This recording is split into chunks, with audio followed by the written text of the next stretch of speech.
All right, hello again, now to two people. So starting a new unit today, still with quadratics, same thing we've been doing in that previous unit, but now really the big focus of this one is to be finding some other attributes of quadratics. So today is just kind of getting our feet wet in this and kind of remembering a couple of things we did in the last unit and then kind of being able to go between what's called standard form and vertex form. So if you remember what we've been working with for quite a while, the last couple of weeks, was vertex form. And vertex form was nice because we knew the vertex, we knew if it was minimum or maximum, we could find the axis of symmetry and all that good stuff like that. But we want to find some other things. We want to be able to find things like the y-intercept. And the big one that we're really going to be focusing on a lot is the x-intercept. And it's so important, I'm going to put it in a different color. So the x-intercepts, but remember that has some different names. So we can also call it the solutions, the zeros, or the roots. All four of those names mean exactly the same thing. We're not going to be doing that today specifically in this video, but a lot of the different techniques that we're going to be seeing going forward are going to be finding those things. But the main thing you all want to do today is talk about going from what we already been using, this thing called vertex form. I want to convert from that to this thing called standard form. And I'm going to give you a second just to kind of look at those two equations and kind of see similarities and differences. Notice the similarity, they both have an A, and it's the same A. But in standard form, we don't have any parentheses. There's there's an x squared term, there's an x term, and there's a constant, and that's it. Okay. So how do we do that? So how do we go from vertex form, what we're kind of used to by now, to standard form? Now, here are your steps right here. So we're going to expand that x minus h term using the forward box method. We're going to do a couple of just kind of quick reviews of that. We're going to distribute the a value through that expansion, and then we're just going to combine by terms, and that's going to be it. Okay. Do remember, anytime you're seeing this x minus h squared term, remember, anytime you square something, what does that mean? You're multiplying it by itself. So really what we'd be doing on that step is that.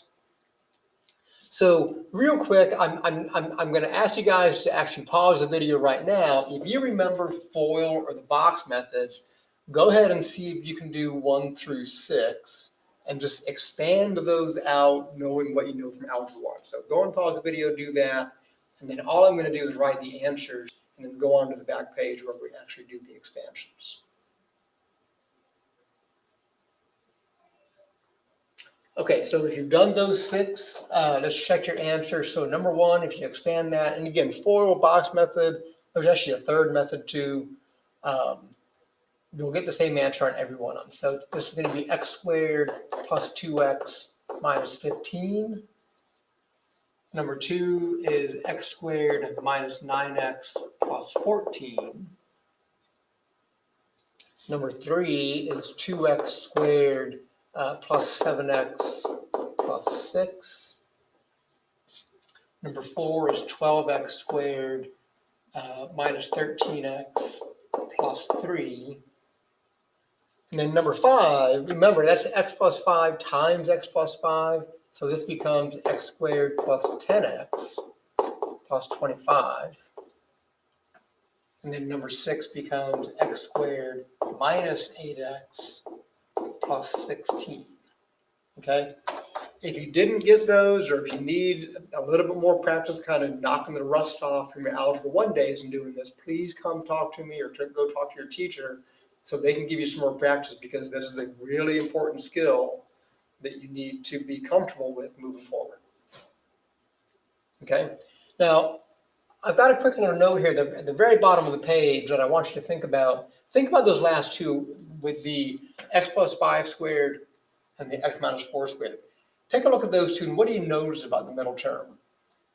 Now, I think you can see that if we take that thing we multiplied, the plus 5, and multiplied it by 2, then we get that 10x. Same thing, if you take -4 multiplied by 2, and we get that -8x.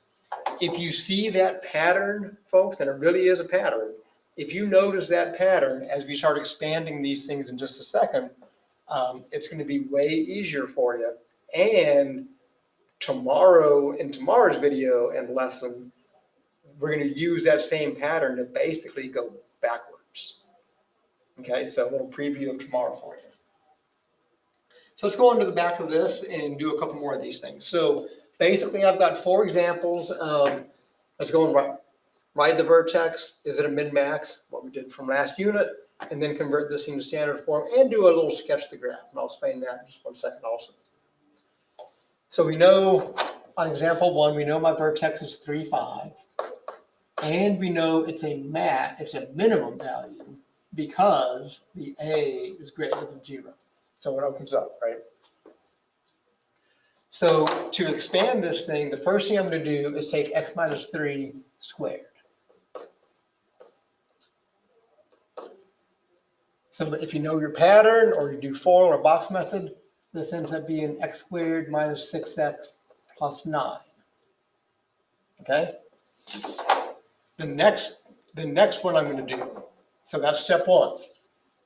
Step 2 is I'm going to take this number right here and I'm going to multiply all the way through my expansion. So 2 times x squared minus 6x plus 9 is going to be 2x squared. Let me write it down here.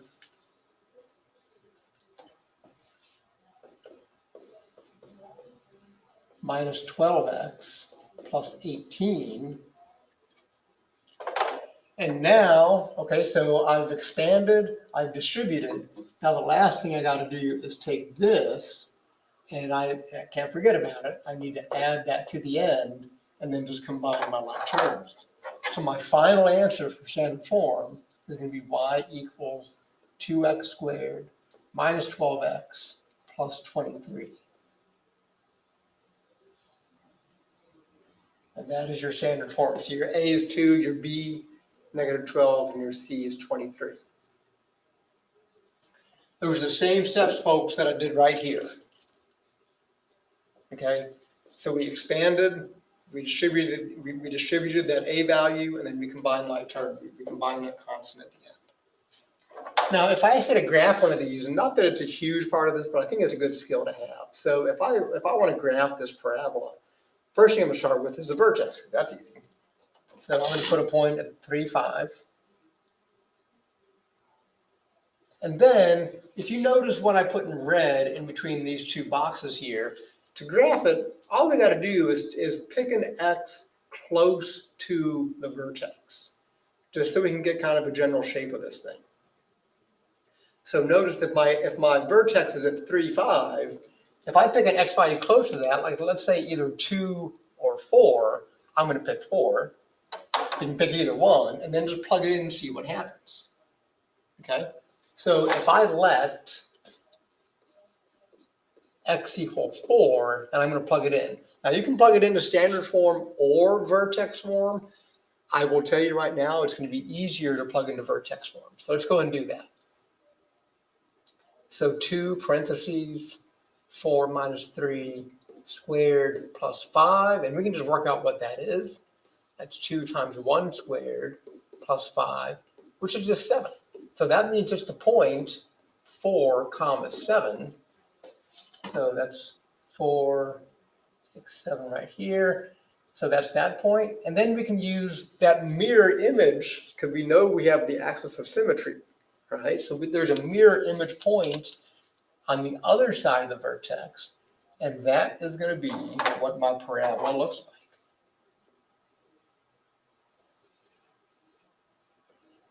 Okay, so plot the vertex, pick an x close to the vertex, see what that's going to be, and then you can plot your parabola. Okay, so I'm going to go down to the bottom. I'm going to do number 3 just with a negative value, and then I'll kind of come back up and let you guys pause the video, and you can do the other 2 on your own, and then we'll zip through the answers. So number 3, vertex. Remember, always change the sign to the h value, so it's -5, 4. We also know it's going to be a maximum value because a is negative. In this case, it's -1. Okay? So expand, distribute, combine. So if I expand, that's going to be x squared plus 10x plus 25.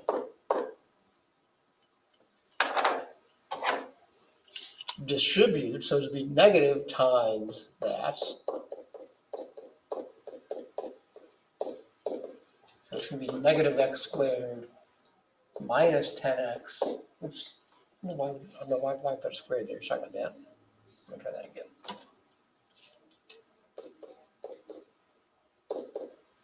So negative x squared minus 10x minus 25. And then remember, we want to bring that positive 4 down also. And then that's going to be my final answer. So y equals negative x squared minus 10x minus 21 would be my final standard form. And then if I want to graph this thing, I'm going to start with the vertex. 4, 5, 1, 2, 3, 4, right about there. I'm going to pick an x close to the vertex, so I'm going to let x equal -4. So negative parentheses, -4 plus 5 squared plus 4, work out what that is. It's going to be 3. So the point is going to be at -4, 3. I'll put that in a different color. So -4, 3, right about there. Mirror image, other side. And then that's going to be my parabola.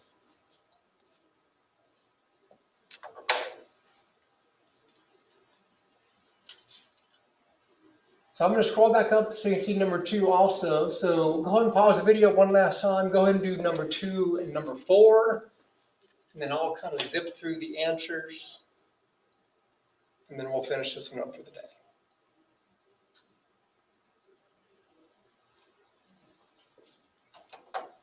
Okay, so hopefully you got that done. The vertex on number 2 is -1, -7. We know it's a minimum because a is greater than 0. When you expand that out, it's going to be 3x squared plus 6x minus 4.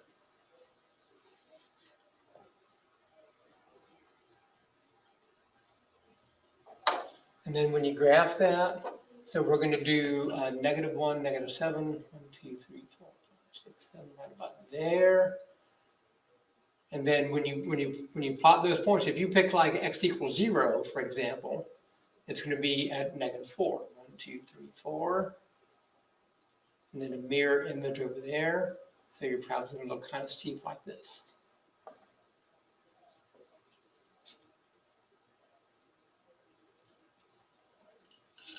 And then for the last one, my vertex here is at 6, -9. We know it's a maximum because, again, a is less than 0. My standard form, -1/2 x squared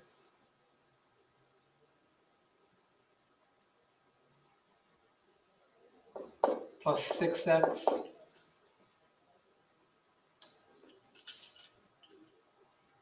minus 27.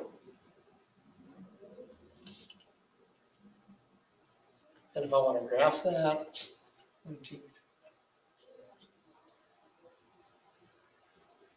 here's my vertex way down there. And then again, if you plug in a point on either side, like let's say I plug in 7, but if x equals 7, it's just going to be like 1/2 down, like in between those two lines. So this is going to be a little wider parabola, kind of going up like that. Okay. Graphing, not the super important part of this. The important part is expanding and converting that standard form